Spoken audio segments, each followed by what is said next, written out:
On veut souligner donc le travail de 3 professionnels. D'abord 2 prix et ensuite une bourse qu'on va remettre à une professionnelle pour réaliser un projet.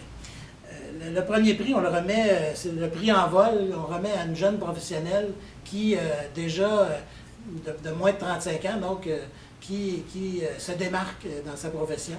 Et cette année, on remet le prix à Mme Doreen Perrault, qui est animatrice à la vie spirituelle et à l'engagement communautaire. On remet à Doreen une photo qui a été travaillée et qui est réalisée par Jean-Claude Babin, qui est analyste à la commission scolaire Eastern Shore. Je poursuis ma maîtrise en service social, en même temps que je travaille comme animatrice de vie spirituelle et engagement communautaire. Et en fait, les deux se sont imbriqués à travers mon cheminement.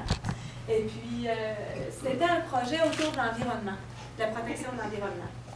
Partant du constat que d'une part, il faut aimer la nature, il faut la connaître, il faut la côtoyer pour avoir envie de la protéger, mais que c'est pas non plus assez. Je peux aimer sentir des fleurs sans jamais faire une mobilisation collective avec les gens autour de moi et former une association.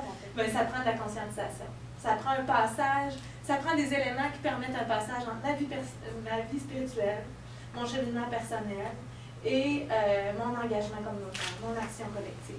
Et souvent, en ce moment, dans l'environnement, on a tellement de misère à faire le pont entre les deux.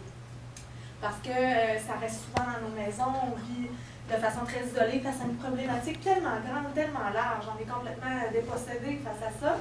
Donc, l'idée, c'était de dire, bon, essayons de faire un projet dans lequel on se met ensemble, c'est la force du nombre, hein, le fait que quand on se met en groupe, on se rend compte qu'on partage les mêmes préoccupations, on développe un discours articulé ensemble, on se renforce ensemble, et puis on arrive à influencer, ben, quand on est jeune, nos parents, ça commence déjà bien, et puis nos amis, et puis notre école. Et puis finalement, ben, on en vient à faire des beaux projets dans notre école qui permettent de dire « Hey, wow, on a réussi à faire quelque chose ». Ça se peut mobiliser du monde, ça se peut faire un changement dans notre communauté. Et puis en même temps, en gardant toujours la lunette, parce qu'on aime ça, la vie spirituelle et le ressourcement, de dire, ben, on ne va pas non plus s'épuiser. Puis puisqu'on ne veut pas épuiser la nature, on va commencer par nous-mêmes, à continuer à se ressourcer aussi.